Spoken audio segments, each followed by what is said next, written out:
या तो अहमदनगर के आमदार, खासदार, मंत्री और खुद कलेक्टर साहब आंख से अंधे हो गए हैं, उन्हें कुछ दिखाई नहीं दे रहा है कि नेवासा से लेके पुणे तक का जो रास्ता है किस तरीके से यहाँ पर खड्डे खड्डे नजर आ रहे हैं। इतने बड़े बड़े खड्डे शायद हिंदुस्तान के किसी सड़क के ऊपर नहीं होंगे। एक बात समझ में आ रही है कि या तो ये जितने लोगों का मैंने नाम लिया हूँ, आमदार, खासदार, मंत्री और कलेक्टर साहब, डीपीडीसी के पैसे के जरिए ये सीमेंट भी अपने पेट में डाल दे रहे हैं और डामर भी खुद खा रहे हैं। शायद यही वजह है कि आप सड़कों की हालत देखिएगा कि ऐसे ऐसे खड्डे पूरे रास्ते के ऊपर है कि आप अंदाजा नहीं लगा सकते। इस सड़क से गुजरने वाले लोगों के ऊपर क्या तकलीफ हो रही है, आप इसका अंदाजा नहीं लगा सकते। मैं महाराष्ट्र के मुख्यमंत्री देवेंद्र फडणवीस साहब, एकनाथ शिंदे साहब, अजीत पवार साहब, आप तीनों से ये दरखास्त करता हूँ, अपनी गाड़ी के अंदर, कितनी ही आलीशान गाड़ी क्यों ना हो, आप पूना से निकलिए और नेवासा तक उस गाड़ी के अंदर बैठ के जाइए।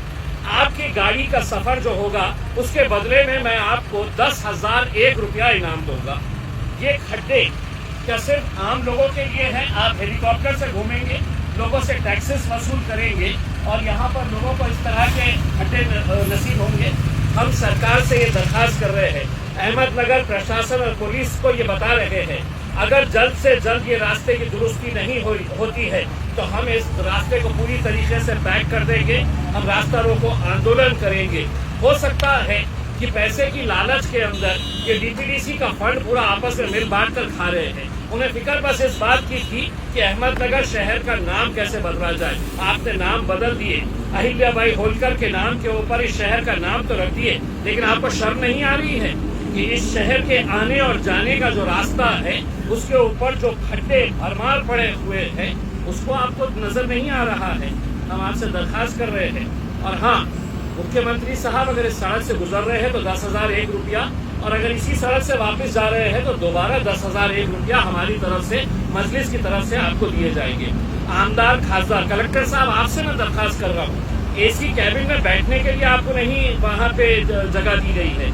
आप कैबिन से बाहर निकलिए और देखिए कि आपके जिले की हालत क्या हो रही है करके। और इल्जाम आपके ऊपर इसलिए लग रहा है कि आपके जो मंत्री, आमदार, खासदार पैसा खा रहे हैं, शायद आप खामोश बैठे हैं। हो सकता है कुछ हिस्सा आपके हिस्से में भी आ रहा होगा, इस वजह से आप मुंह खोल नहीं रहे हैं।